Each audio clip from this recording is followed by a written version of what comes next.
बिस्मिल्लाहिर्रहमानिर्रहीम, अस्सलाम वालेकुम नाज़रीन। मैं हूँ आसमा शराजी और प्रोग्राम है फ़ैसला आपका। ये खुसूसी प्रोग्राम आज हम आपके लिए लेके आए हैं चाइनीज़ एम्बेसडर जनाब याओ जिंग के साथ। आज इनसे हम बात करने लगे हैं कि कोरोना वायरस जो कि अब फैल चुका है और 56 दिन से ये फैल रहा है और इसके बाद 36 ममालिक तक ये पहुँच चुका है। इससे चाइना की इकॉनमी, पाकिस्तान के जो साथ चाइना की ट्रेड है उसके ऊपर बड़ा इम्पैक्ट पड़ा है, बड़ा इसका असर पड़ा है। फिर पाकिस्तानी स्टूडेंट्स जो वहाँ पे मौजूद हैं उनके हवाले से भी बड़े कंसर्न्स हैं। हम सिर्फ इन मौज़ूआत पे नहीं बल्कि CPEC, FATF और कश्मीर इशू के ऊपर भी जो चाइना का एक प्रिंसिपल स्टांस है उसके ऊपर हम ज़रूर बात करेंगे। हमारे साथ मौजूद हैं जनाब एम्बेसडर याओ जिंग साहब। Hello sir, thank you so much for your time. It's a 56th day of coronavirus and novel coronavirus patients are reported from various parts of China and especially Wuhan.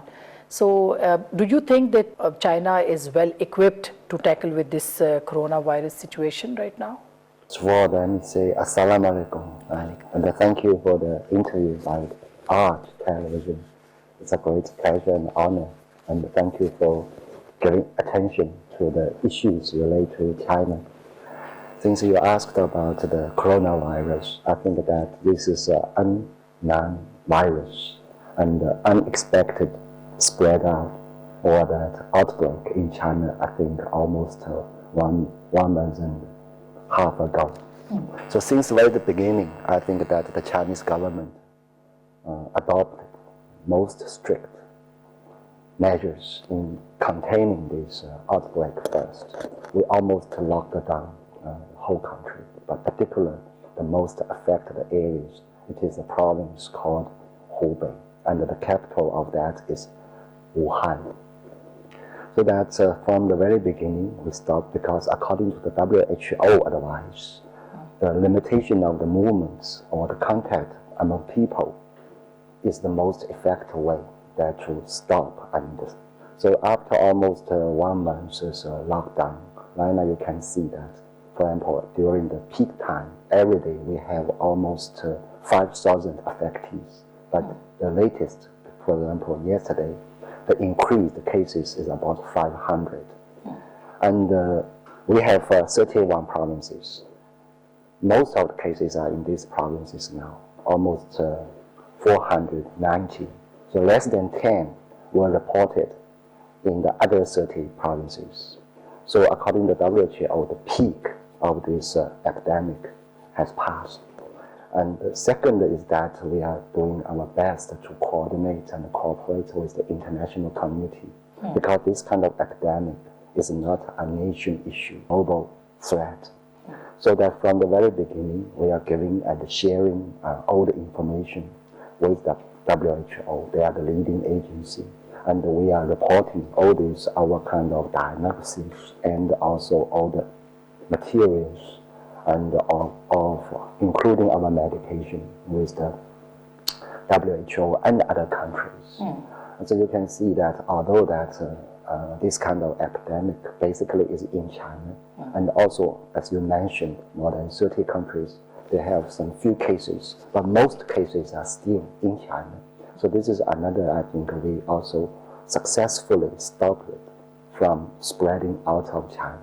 And thirdly, I think that we are looking after our own population. You know, China has the population of 1.4 billion.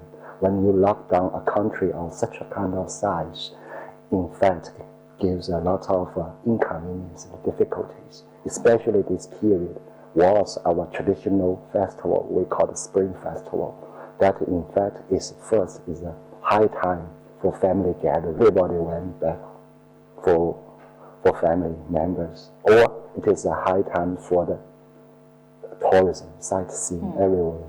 So that is another that I think during this period we did a lot of efforts to control the movement. So far, I think we are seeing this positive indication. As you mentioned yourself, it was quite unexpected naturally. That is like a black swan for China and China's economy and for Chinese people as well. But do you see there is some conspiracy theory as well? Are you going to investigate about it, or What are your findings, I mean China's findings regarding this? I think that there are a lot of theories, first about its origin, or about its spread, or about its management. And there are a lot of, how should I say, conflicting or a lot of strange talks about this kind of academic. But right now, I should say that the Chinese government focus is not in dealing with this conspiracy theories, because we think that since this is a new virus against human beings, so our top priority is deal with this unknown virus. Let's find a medication. Let's find a vaccine. Let's find a treatment for that first. However, that I think it is also a fact that when this kind of things are happening in China, and because of the different reasons, political reasons or whatever reasons, some Western countries trying to use this kind of occasion to give a kind of bad name, give a kind of pressure, give this kind of misinformation about this kind of things. We don't think it is very responsible, because we think that when the whole mankind is faced with this kind of disease, let's deal with this disease first. There are few cases registered outside Wuhan. So how many cities are infected actually right now regarding this outbreak? Yeah, I think that we have 31 provinces. Unfortunately, all the provinces are affected. Yeah, all of them. So that in fact, some of the provinces, we have 10 provinces, mostly they are economically strong provinces. Why? Because usually that the strong economy needs a lot of people and movement. So about 10, they are the second category. They have more than 1,000 affectees.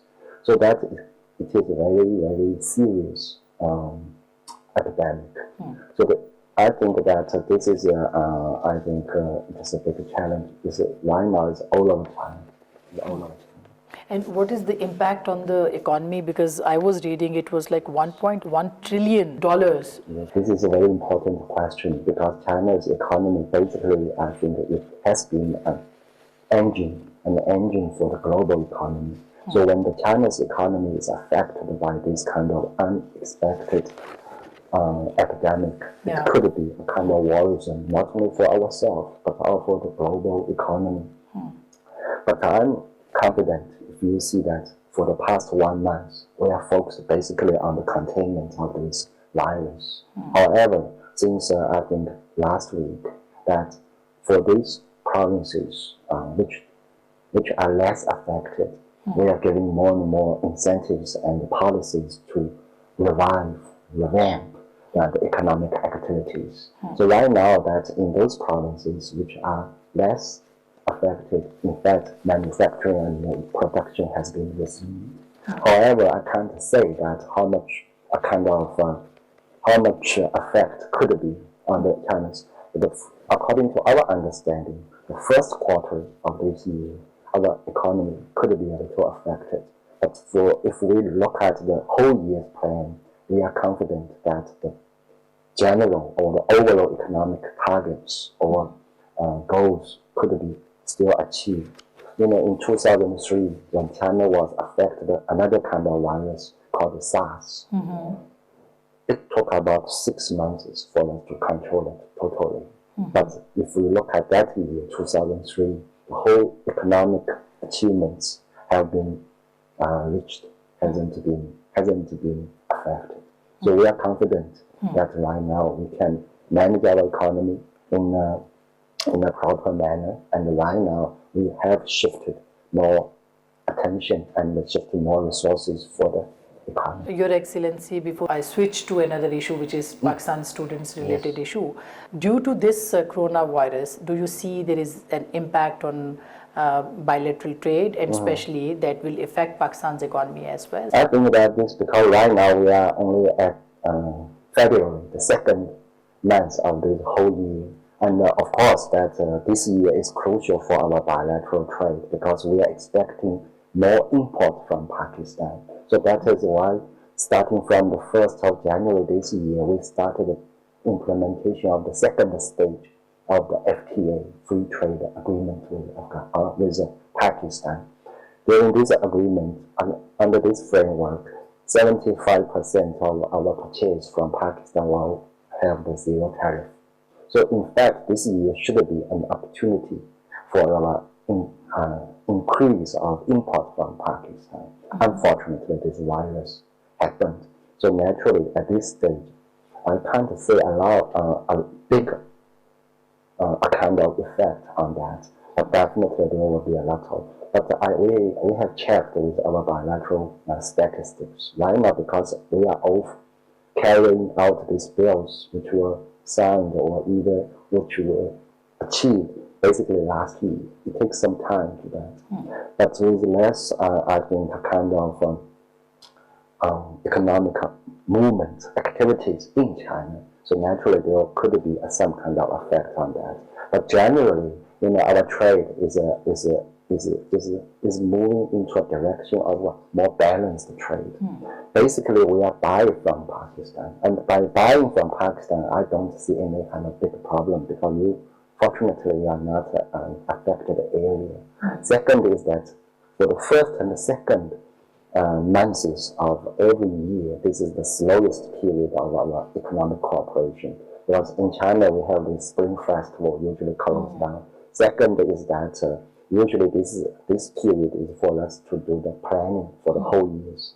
So I think with the efforts from both sides, I don't see a big effect on our bilateral trade for this year. So, what is the situation of Pakistani students in Wuhan right now? I think that first of all, let's make it very clear.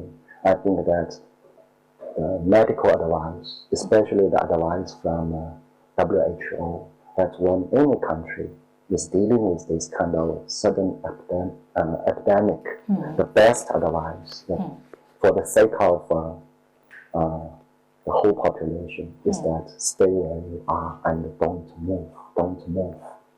For the Pakistani government or the Pakistani students, first of all, I think I have to say I totally understand. For example, the city of Wuhan, the population of this city is 11 million people. They are immediately locked down. They are not allowed to come out of their home. And for the dormitories in the universities and schools, they have to be separated, everyone, each one. So you can imagine at the very beginning stage, from first week and the second week, starting from late January, not only for the foreign students, including the Pakistani students, even for ourselves, our own families, they won't get used to that. They suddenly change. And there are lots of different rumors and different panic and concerns about that. So I think that this is very natural that for the Pakistani students and along with the Chinese population already, they are easy to be in a kind of panic.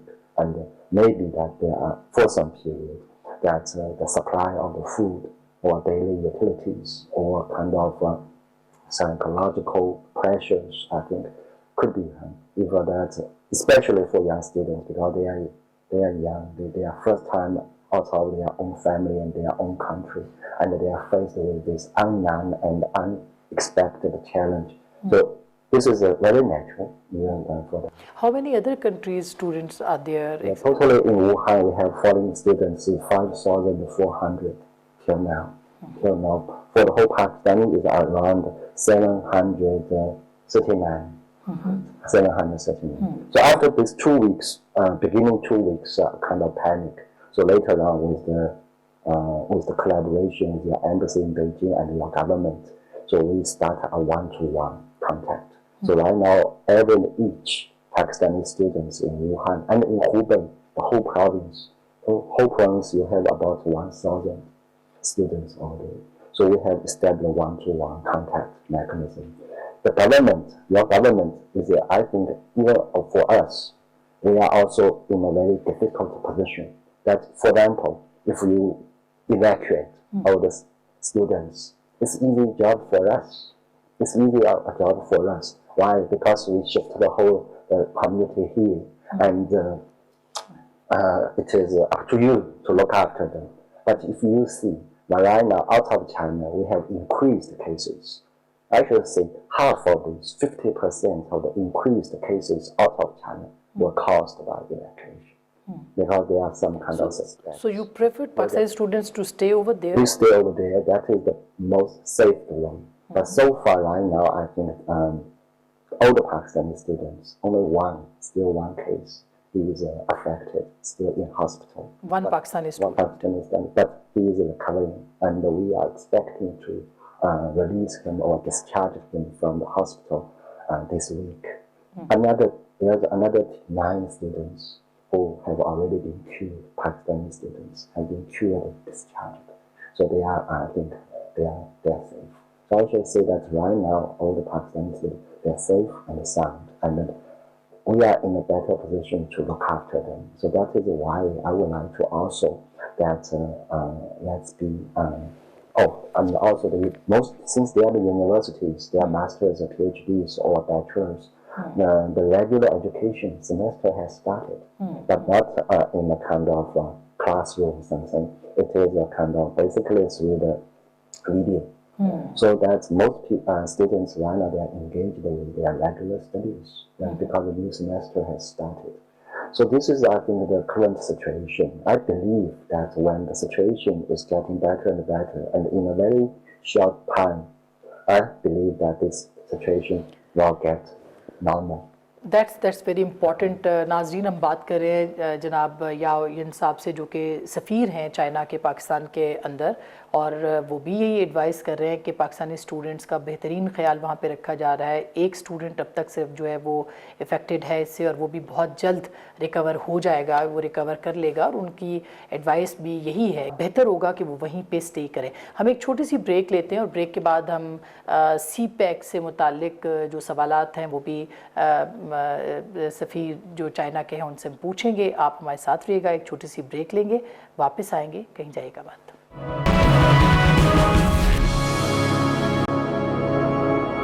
Welcome back नाजरीन, एक दफ़ा फिर आपको खुश आमदीद कहते हैं। और ब्रेक से पहले हम बात कर रहे थे कोरोना वायरस के हवाले से, जिसपे कि जनाब याओ साहब ने ये कहा है कि WHO ऑलरेडी ये कह चुकी है कि जो पीक थी इस बीमारी की वो ओवर हो चुकी है, वो ख़त्म हो चुकी है। अब स्टूडेंट्स जो पाकिस्तानी हैं उनका इलाज किया, वो वहाँ पे सेफ़ हैं, उनमें से सिर्फ एक जो है वो मुतासिर है और वो भी रिकवर कर रहा है। तो ये बेहतर होगा कि पाकिस्तानी स्टूडेंट्स वहाँ पे रहें, ताकि पाकिस्तान के अंदर जो अरेंजमेंट्स नहीं हैं, यहाँ पे ये वबा या ये जो एपिडेमिक है बहुत तेज़ी से फैल सकता है। बहरहाल प्रोग्राम के इस हिस्से में हम बात करेंगे CPEC के हवाले से, जो कि अहम प्रोजेक्ट भी है, इसके ऊपर हम बात करेंगे।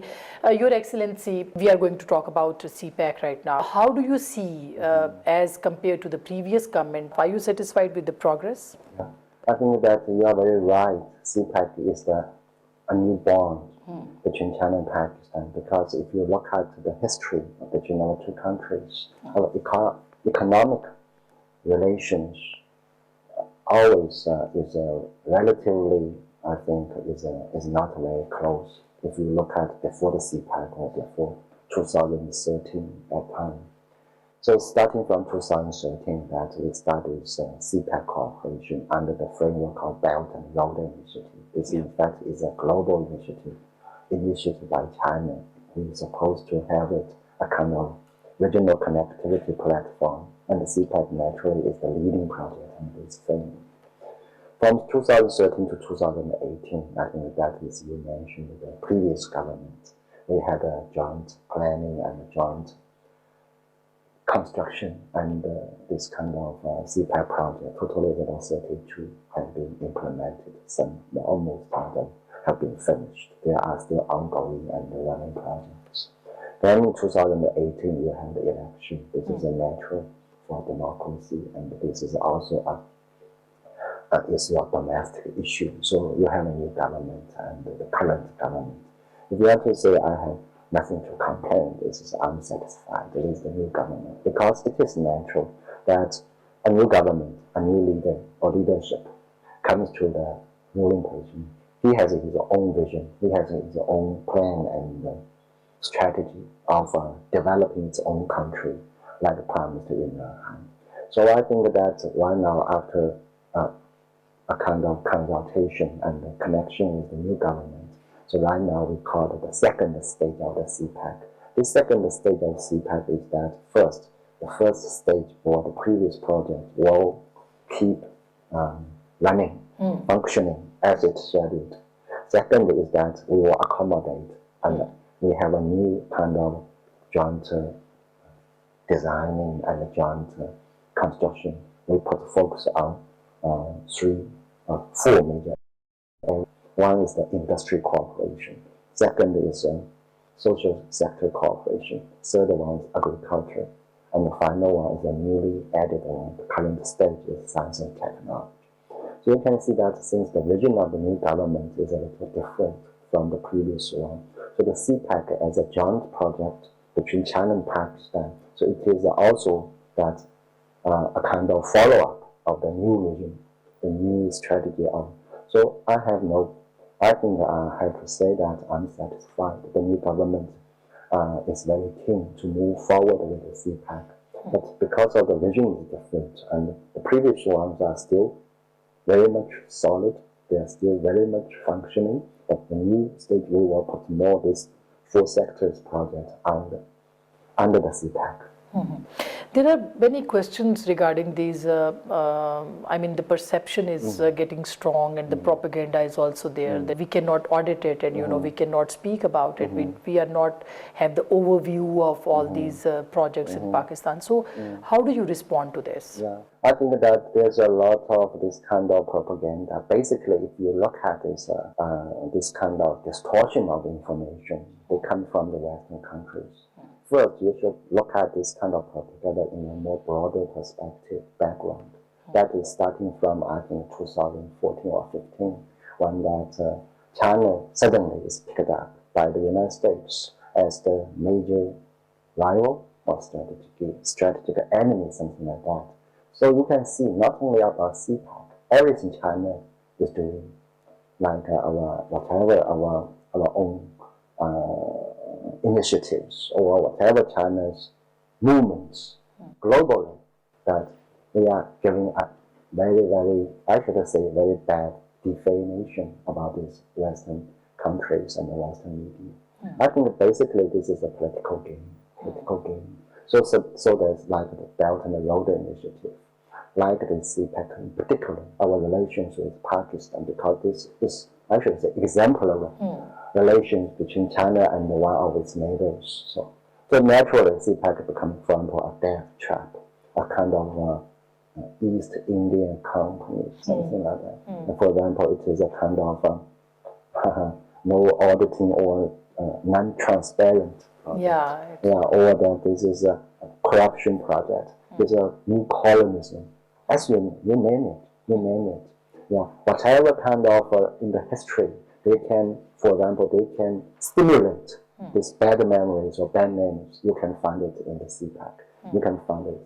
For China, we have full confidence that all this project has nothing to do, or has nothing different from our previous cooperation. Chinese companies or our cooperation project have a lot of more before the CPAC or out of the CPAC. Why suddenly CPAC becomes such a kind of terrible project? So you can imagine that our cooperation CPAC is specifically, I think, politically targeted. Second, that all this CPAC project mainly is a bilaterally negotiated. So how can you say that all the Pakistani government or your different agencies, that all the information, all the statistics are available? I even tried, for example, before the CPAC, we have some kind of project, either EPC or investment project. And also, there's nothing different. Only we use a CPAC name or use a kind of framework, then it is given a kind of this unnecessary defamation on that. And thirdly, that this project, in fact, because of Pakistan, because of this close relations with Pakistan, we are giving a special, I should say, concessions or special preferential terms for them. Project should be more economical. However, that they are getting worsening. As you have said, the propaganda by Western countries, and they are dominating right now. What steps are you planning to deter that criticism or questions on transparency? Yeah, I think that first of all, that this is we should understand what kind of the reason behind of this kind of phenomenon. But what we should do first, of course, I think the fundamental, and I think this is also the consensus between China and Pakistan. First, we should do this project successfully. So by success, it means that it is economically viable, this is environmentally friendly, this is, should be people oriented, or this is community-based and good for the economy of both sides. So this is the fundamental way to deal with these rumors or whatever disinformation. Second is that I think this is also the consensus between China and Pakistan, that we should make this project understandable and also deliverable to the community, to the people, not only for Pakistan but also to the world. For example, we have also a new dimension of this CPEC, that is we want to engage the third party. Whoever third country, third international agencies, if they want to join this, they are most welcome. So that is, I think, it's not exclusive, it should be inclusive. And thirdly, I think we should have more this kind of media communication. For example, on the website of the Planning Ministry and our embassies or our companies, all these projects are almost all the informations on the contracts are over there. Only that because this kind of media or this kind of social media, they don't care about the facts, don't care about truth. They just give this kind of assertion. Okay, this is a problem.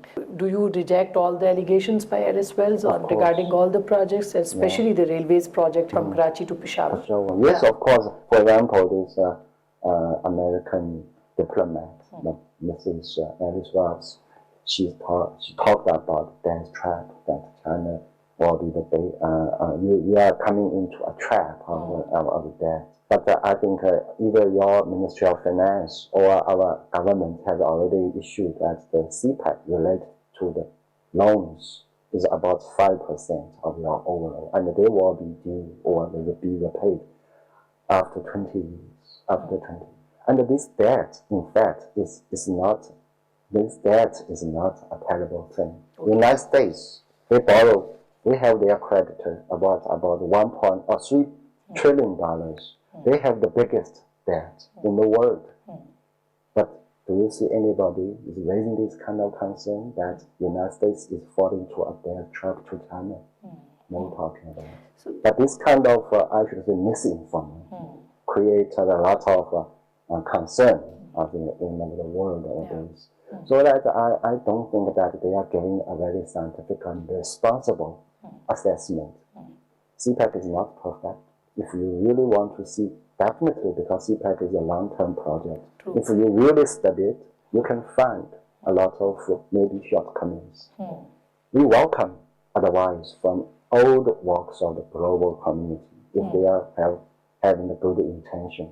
But this kind of blind accusation, I think that definitely something is wrong with their mind. एक छोटी सी break ले रहे हैं, break के बाद वापस आएंगे और कुछ सवालात रह गए हैं मुझसे पूछेंगे, हमारे साथ रहिएगा।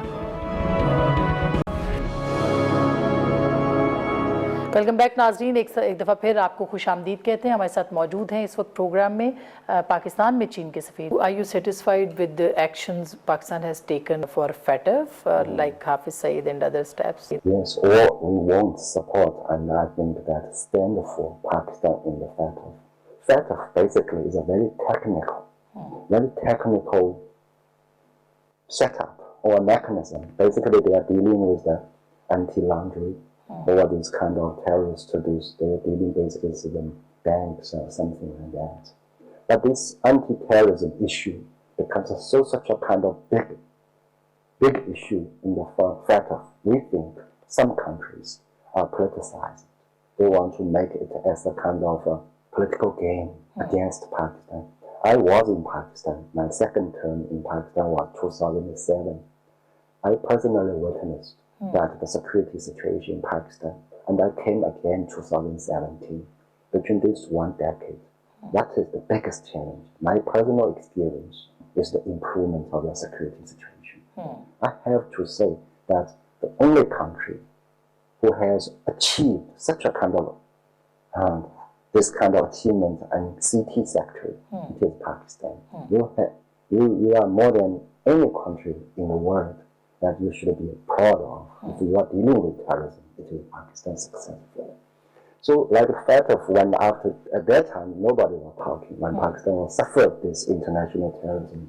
But right now, when you improve, suddenly some people, some countries say that Pakistan is the reason behind that, and then you should do more about that.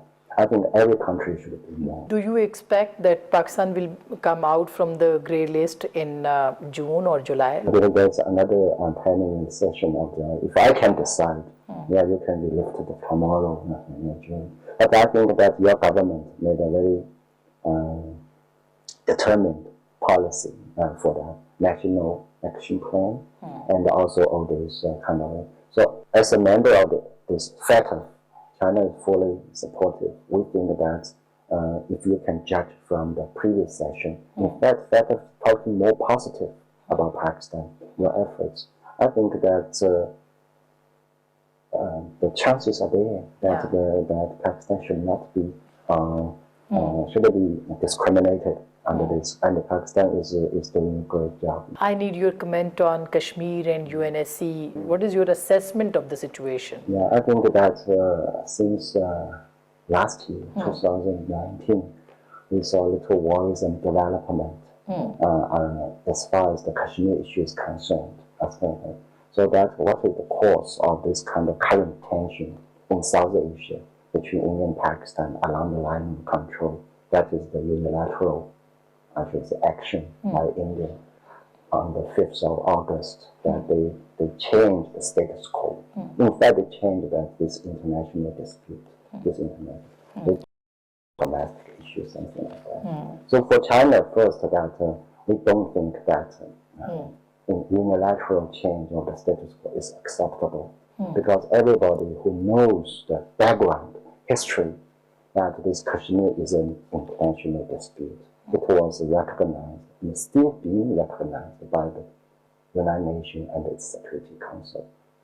I think almost 1,000 Security Council resolutions made it very clear that both sides, or they should have a kind of amicable solution through the referendum, something like that. So this is our position. That second, in the Security Council agenda, there is always a topic: Indian-Pak relations. For the past almost, I should say, 75 years since the UN came into being, this is still always on the agenda. So it's naturally when that the stability in South Asia is a little worrisome, Security Council should discuss it. So that is also the reason China also advocates some kind of discussion, because this is a concern for the international community. Right now, regarding the situation in India and this, I think that as exactly I was, for example, the Secretary General of the UN, when he was here, I think he said fundamental rights. Fundamental rights should be whatever, should be respected. And also, I think this is China's foreign policy. That our foreign policy that is based on, first, mutual respect. Each country should be equal to each other. Second is that we should uphold the international justice. We should uphold the fundamental rights of the community. So for the current situation, we are quite worried about it. We hope that both sides can find a way for a kind of peaceful solution of that. Thank you so much. नाज़रीन, हम बात कर रहे थे Chinese सफ़ीर के साथ जो कि पाकिस्तान के अंदर तैनात हैं, और आपने उनसे जो इस वक्त कोरोना वायरस की सिचुएशन है, जो कश्मीर में पाकिस्तान की सपोर्ट है, वो भी उन्होंने अपना जो अज़्म है उसका इयादा किया है कि पाकिस्तान के साथ हमेशा वो रहेंगे, ख़ास करके कश्मीर के मामले के ऊपर। और इसके साथ साथ तमाम जो मामलात हैं, ख़ास करके CPEC और जो दो तरफ़ा हमारी तिजारत है, उस पर भी आपने उनकी गुफ्तगू सुनी। हमारे साथ रहने का बहुत शुक्रिया। आने वाले दिनों में पाकिस्तान और चाइना के ताल्लुकात मज़ीद मजबूत होंगे, ऐसा कहना है जनाब सफ़ीर साहब का जो पाकिस्तान में मुतय्यन है। गुफ्तगू आपने सुनी फैसला आपका।